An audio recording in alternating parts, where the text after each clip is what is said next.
Oh my piece.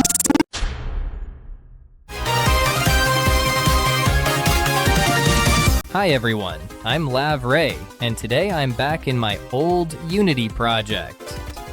To start things off, let's disable reload domain. Alright, let's begin with some game optimization. First, we need to deal with these trees. Right now, every single tree on the map is a separate object with its own circle collider 2D. Yeah, not great for performance. So, while I'm in the background setting up a tile map and adding trees to the tile palette, let me tell you a bit about this game. So, what exactly is Spellbound? Honestly, it's a bit of everything. You can run around exploring the world, and you can also play a built-in card game.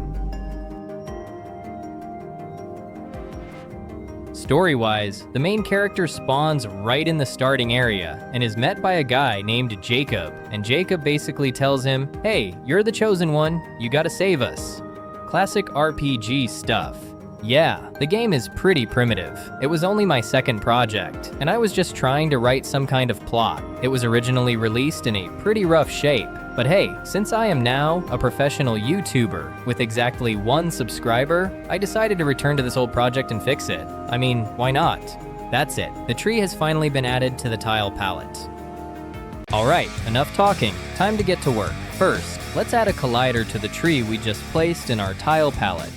And also, let's turn off the blur effect for our trees. Now that the tree has a proper collider, we can fix its layer. Next, let's set the pivot point to bottom center for both our player and the forest objects. To make all of this actually work, we'll throw a sorting group component onto the player and test it out. Next, we just repeat this exact process with colliders for the rest of the trees and add them to the tile palette as well. So, now that all the objects are added, we need to transfer them onto the tile map. Doing this manually would take way too long, so I'm going to write a custom script called tilemap converter to do it for me. And while I'm working on the code, if you've made it this far and like what I'm doing, please subscribe to the channel, leave a like, share it, and drop a comment below. What do you actually think of Spellbound? And is it worth fixing it completely? The core idea behind this script is simple. We specify a sprite and the tile we want to replace it with. The script will then scan the entire scene, find all the individual tree objects, and automatically swap them out for our newly drawn tiles. Alright, let's fix a few minor bugs in the code and jump right into the conversion. We drop our tree sprite into this window, add its matching tile from the palette, and repeat this for every single object. Alright, let's hit that convert button, and wow, it actually worked. This is going to optimize the game big time. And honestly, this old project has so many issues that I propose adding a counter like this to every single Spellbound devlog from now on. Let's add a point for fixing the tree layers, and another one for the conversion.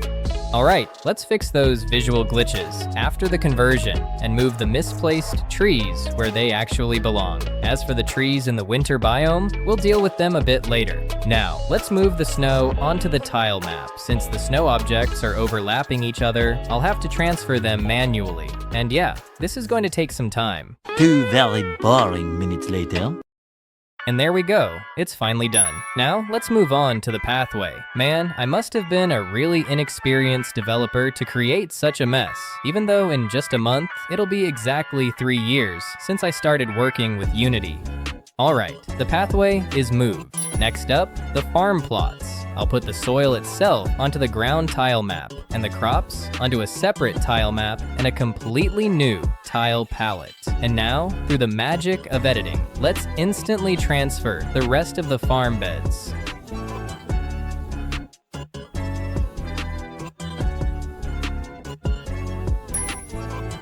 But let's not forget about the stones. We need to convert them to the tile map as well. I'll disable the colliders for the stones that don't actually need them. And finally, let's convert the rest of the game debris too. Let's head back to the trees in the winter biome. First, we'll draw, or at least try to draw, a pine tree in GIMP. I'm definitely not an artist. My entire art career basically ended back with paint-by-number books. So, I'm just going to try and trace over an already existing green pine tree. To keep the pine tree from looking flat white with just a black outline, I'll add some light gray tones. This should really help bring out the winter biome's cozy atmosphere.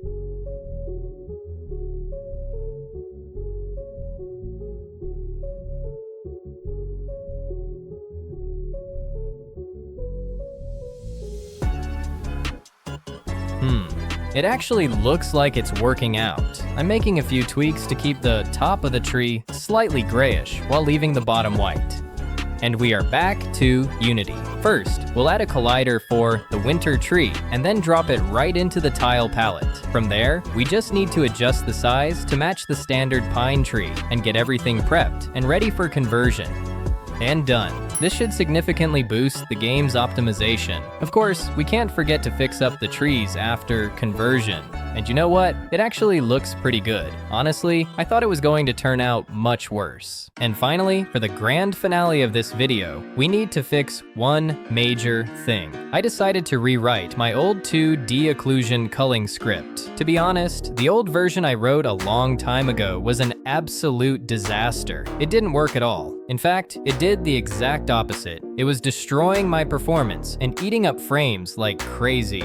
To be completely honest, I'm still learning, and I didn't write this new system completely from scratch. I found a really great base solution from another YouTuber. If you're a developer and need the original 2D occlusion script for your own project, I'll leave the link to his video in the description below. Now, let's get back to the script. With a little help from AI, I'm going to try and rewrite it to support tilemap chunk loading. It sounds pretty complicated, but it's definitely worth a shot. On top of that, we also need to add multi-camera support, so the script can handle more than one camera at the same time. Alright, let's start with the method for checking object visibility across multiple cameras simultaneously. And now, the most important part, adapting everything for tilemaps. I'm creating an algorithm that takes the entire massive game map and automatically slices it into optimized square sectors, also known as chunks. To prevent the game from lagging while constantly removing tiles, I'm creating a dictionary for caching and a cache tiles method. Now, the neighboring setChunkVisible methods will be able to instantly toggle entire map sectors on and off, simply pulling the data from memory. Next, I'm completely reworking the fixed update loop. I'm adding a constant check for chunk visibility, but with a slight delay to save system resources. And while I'm at it, I quickly threw together a method for fully reloading these chunks during gameplay. Finally, I'm modernizing the Unity Inspector and the scene view. I'm adding a custom grid display using handles so I can see the green borders of the chunks in real time. So, I attach the script to the object, generate the chunks, and wait, something went completely wrong. Fixing the bugs in the script, and finally, let's hit that play mode. And it's a total fail. Turns out, this script doesn't need any interaction with tile maps at all, since I only have 3 of them. So I'm just reverting to the old code and keeping only the multiple camera support. Let's launch the working script, and everything's working. The FPS has increased significantly. Now, you might think the frame rate is still low, but for my weak PC running inside the Unity editor, this is perfectly normal. Besides, this isn't the end. I'll be adding more optimization tweaks in the future. No, for today, that's it. Thanks for watching, and I'll see you in the next video.